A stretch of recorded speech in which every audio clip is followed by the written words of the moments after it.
I haven't made a single dollar on YouTube. Not one. This year, my channel actually saved our family money on our taxes, and I'm gonna tell you all about it. I truly had no idea that this was even possible. So if you're creating content, even just as a hobby, you need to hear this. Hey guys, welcome back to Moments That Matter with the Purcells. If you're new here, I'm Megan. I'm a mom of two adorable boys, and I share real life routines, cleaning motivation, and just everyday moments that matter. And today's video is definitely a lot different than what I usually put out, but I honestly feel like this is something I wish that someone would have told me sooner starting my YouTube channel about a year ago, because I think that there are probably so many of us out there creating and we don't even realize what we're building. I did. So I'm just assuming that there are more of you out there. My goal is to be monetized, and I am not there, and I had not considered this a startup business until a few weeks ago. This past year, I've really tried to be consistent with YouTube, trying to post one video per week, and I did that, except maybe like 1 week I missed, but there were even a few weeks where I posted 2 videos. So anyways, I filmed our life, sharing routines, things that helped me and hopefully helped you, things that I'm learning. And at the end of May, I will have been on YouTube for 1 year. Toot toot. I just want to be completely transparent here. I am not monetized after 1 year.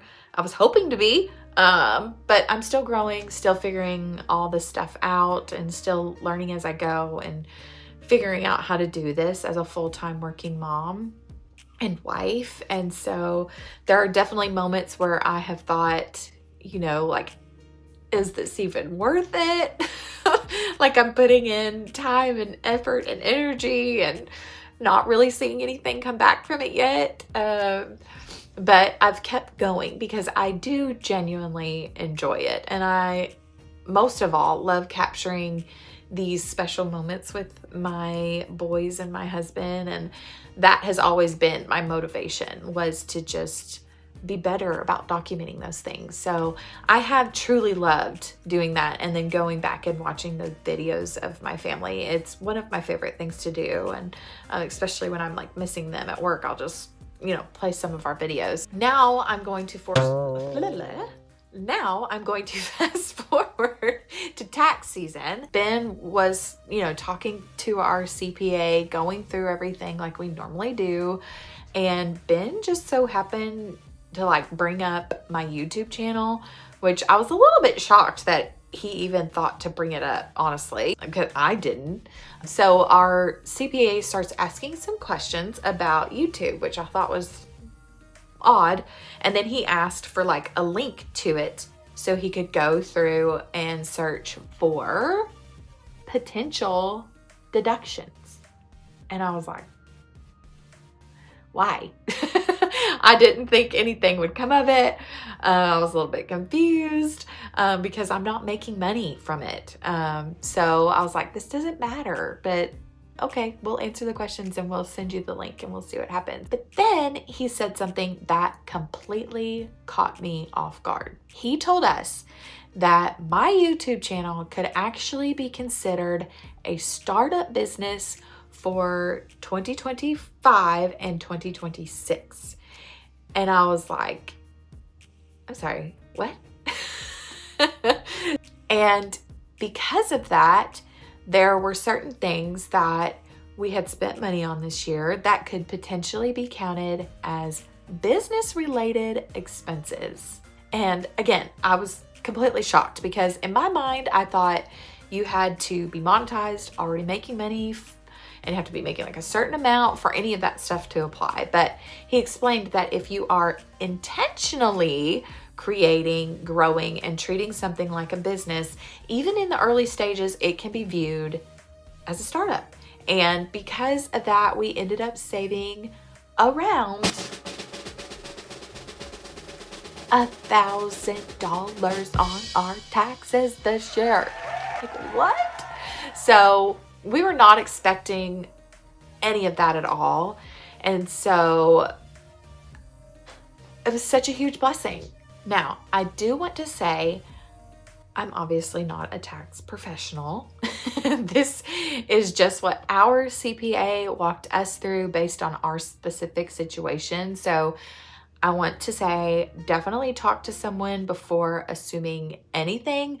But I wanted to share this because I had no idea that this was even something to ask about. So from what I understand, and again, this depends on your situation, but some things that may be considered business related, if you're creating content, could include things like your equipment, like your cameras and tripods and microphones, your editing softwares or subscriptions, the props that you use or items that you use in your videos, and even things like travel, if it's directly tied to your content.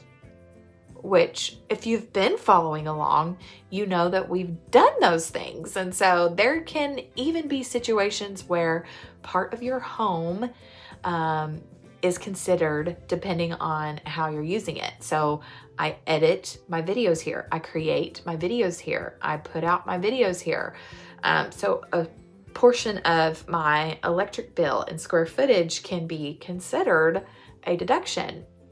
And so honestly, this just encouraged me so much, because I think sometimes, especially in this season of life, it can feel like you're pouring into something and not seeing anything back yet. And it's easy to question, like, is this a waste of my time? Should I even keep doing this? But this was just the reminder that I needed.